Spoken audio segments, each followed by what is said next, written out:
Sulwe, written by Lupita, illustrated by Vashti. Sulwe was born the color of midnight.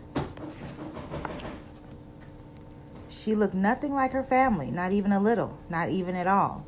Mama was the color of dawn, Baba the color of dusk, and Mitch, her sister, was the color of high noon. Hardly anyone at school looked like Sulwe either. People gave her sister, Mitch, pet names like Sunshine and Ray and Beauty. People gave Sulwe names like Blackie and Darky and Night. Sulwe felt hurt every time, so she hid away while her sister made lots of friends. Sulwe dreamed of being the same color as her sister. She wanted real friends too. So she got the biggest eraser she could find and tried to rub off a layer or two of her darkness. That hurt. Sorry. She crept into Mama's room and helped herself to her makeup. Oh no, she would hear about this from Mama. Sulwe decided to work from the inside out and ate only the lightest, brightest foods. With a stomachache, she went to bed early and turned to God for a miracle. Dear Lord, why do I look like midnight when my mother looks like dawn? Please make me as fair as the parents I am from. I want to be beautiful, not just to pretend. I want to have daylight.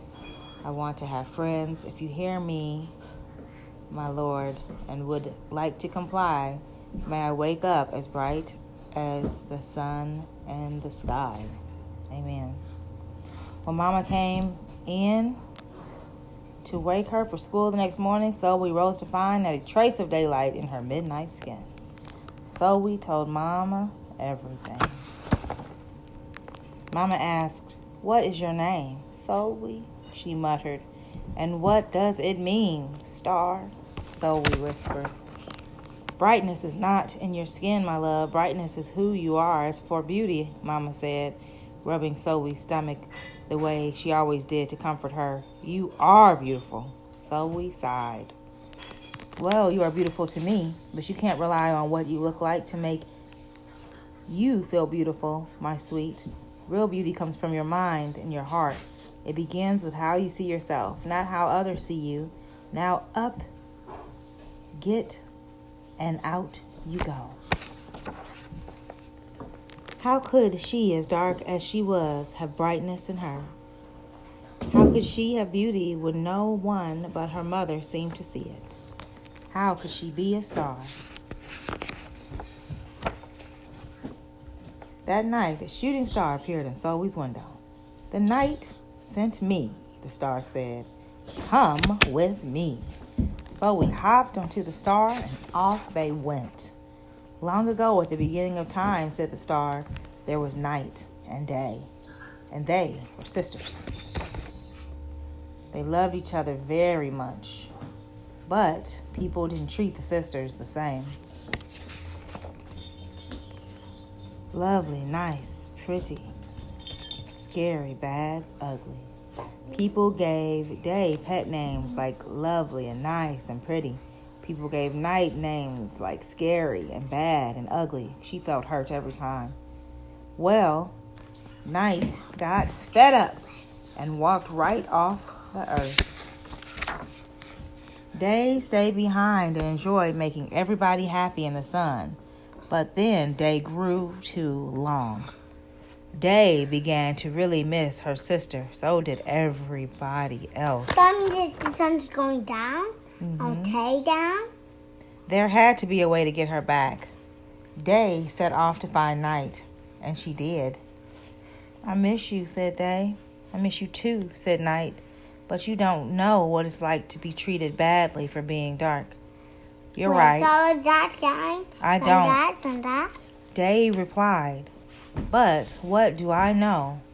But what I do know is that we need you just the way you are. Come and see." Night returned, and the people rejoiced. "We need the darkest night to get the deepest rest. We need you so that we can grow and dream and keep our secrets to ourselves." The stars chimed in. Brightness isn't just for daylight. Light comes in all colors, and some light can only be seen in the dark. While day had a golden glow, with night everything had a silver sheen, elegant and fine. Day told her sister, when you are the darkest is when you are the most beautiful. It's when you are the most you. Could it be that night did not need to change, not even a little, not even at all? Now that day and night were back together, a little bit of night returned to day in the form of shadows, and a little bit of day returned to night in the form of moonlight. They were inseparable from that moment on and promised to celebrate the brightness in each other, whether people chose to see it or not. You see, the star explained, we need them both on their sunniest day and their darkest night, and every shade in between. Together they make the world we know light and dark, strong and beautiful. So we rose the next morning, beaming.